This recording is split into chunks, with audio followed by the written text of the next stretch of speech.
An estimated 1/3 of the world's population is infected with tuberculosis. 1/3. And here's the culprit, the minuscule bacterium called Mycobacterium tuberculosis. But does that mean 2.3 billion people are sick? Fortunately not. Only a small proportion of them actually become sick. To understand why, let's take a closer look at the bacterium itself. When someone with TB coughs, they expel little drops of saliva that fly into the air. Some of them may contain the TB mycobacteria, which can then be inhaled by someone close by. The mycobacteria then continue their journey down the respiratory tract and into the lungs. That person is then infected with TB. And this is where it all becomes a little more complicated. The body detects the invasion and sends out its first line of defense. This includes special cells called macrophages, which engulf the mycobacteria and transport them to the lymph nodes, where they are neutralized. If they're neutralized, the person will have what is called latent tuberculosis. This means they're infected with the bacterium, but they don't have active TB disease, and they're not sick. However, in 5% of cases, the immune system is overwhelmed. The TB mycobacteria multiply and escape, and the person falls ill. This often happens with young children, whose immune systems are not fully developed. In other cases, latent TB can wake up and become active TB. This can happen months later, or even years later, especially in adults with weak immune systems. For example, people who are HIV positive, or who've had organ transplants, or who are undergoing chemotherapy.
An estimated 1/3 of the world's population is infected with tuberculosis. 1/3. And here's the culprit, the minuscule bacterium called Mycobacterium tuberculosis. But does that mean 2.3 billion people are sick? Fortunately not. Only a small proportion of them actually become sick. To understand why, let's take a closer look at the bacterium itself. When someone with TB coughs, they expel little drops of saliva that fly into the air. Some of them may contain the TB mycobacteria, which can then be inhaled by someone close by. The mycobacteria then continue their journey down the respiratory tract and into the lungs. That person is then infected with TB. And this is where it all becomes a little more complicated. The body detects the invasion and sends out its first line of defense. This includes special cells called macrophages, which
Bonjour, Jordan Middle School. Today we have FSH joining us, Counselor tips. updates on March Madness, Tuberculosis Day. and Women's History Month. I'm Anish. And I'm Jasmine. And you're watching JTV.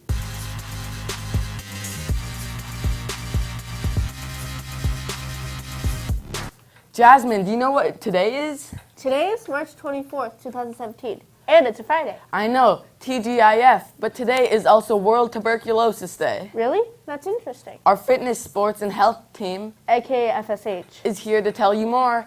Take it away, Darren Marcus. With you, babe.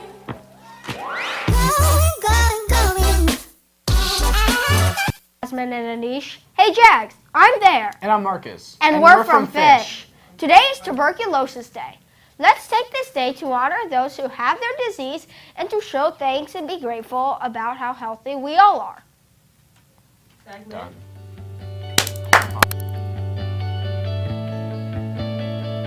Tuberculosis is a bacteria disease that mainly affects the lungs that can also be very fatal. On top of that, it killed 1.5 million people around the world in 2014. Dr. Robert Koch.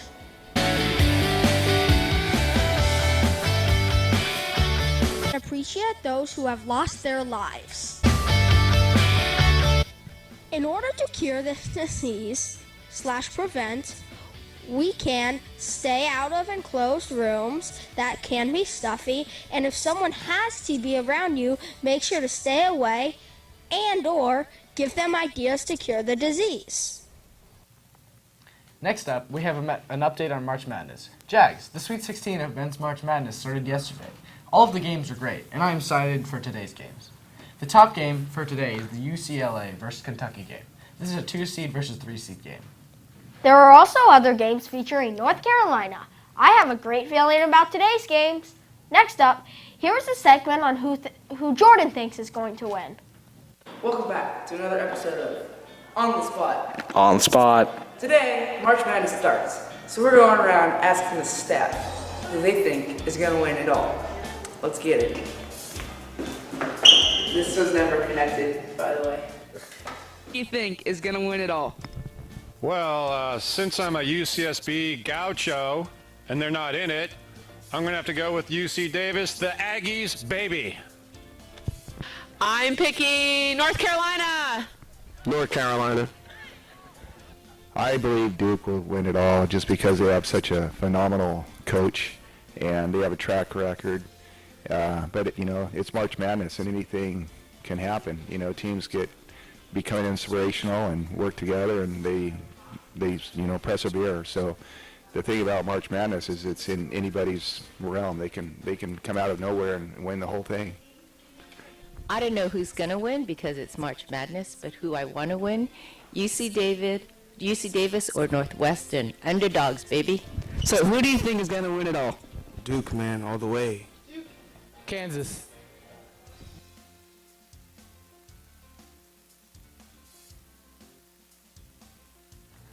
Thanks, Darren Marcus, for the update on March Madness. Hope North Carolina wins. Moving on, we have a quick segment about tips from our very own counselors who work very hard to support us here at Jordan. I agree. Our counselors here at Jordan are crucial members of the staff here at Jordan.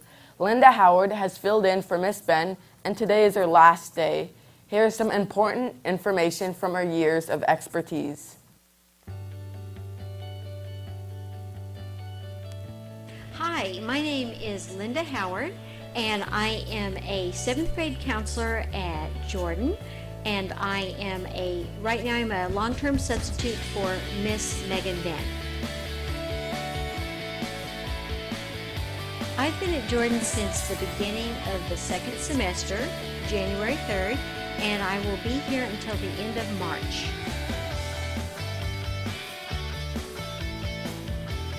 Well, if you're not on time to class first period, set your alarm a little earlier. All it takes is about 10 minutes earlier so that you can get to school in time to get to your locker and get ready for your first period class. If you are tardy during the school day, look at the way you're traveling from class to class. If you're trying to stop at your locker between every single class, usually that doesn't work. I have found that in middle school, most teachers give you a review sheet. Or they'll say something like, now you really need to pay attention here, you might see this on a test. So when they say pay attention, pay attention. If they give you a review sheet, go over that review sheet. I worked at Jane Lathrop Stanford Middle School, JLS, and I worked there for 20 years.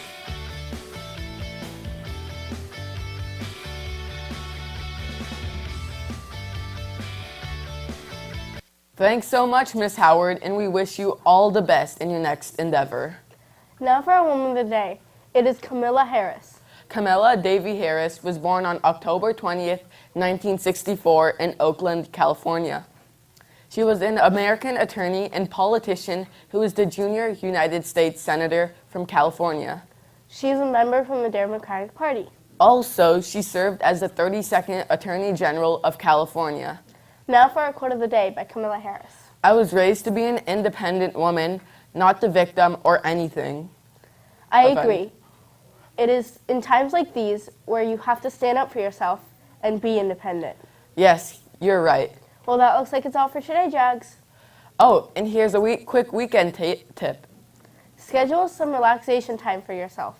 It's going to be a rainy weekend. And don't forget to check out the Pally play this weekend, Beauty and the Beast. This is the closing weekend, so be sure to check the Pally website for more information. I heard it's as good as the movie. Now it looks like it's all for today, Jags. I'm Jasmine. And I'm Anish. And have a fabulous Friday and a wonderful weekend.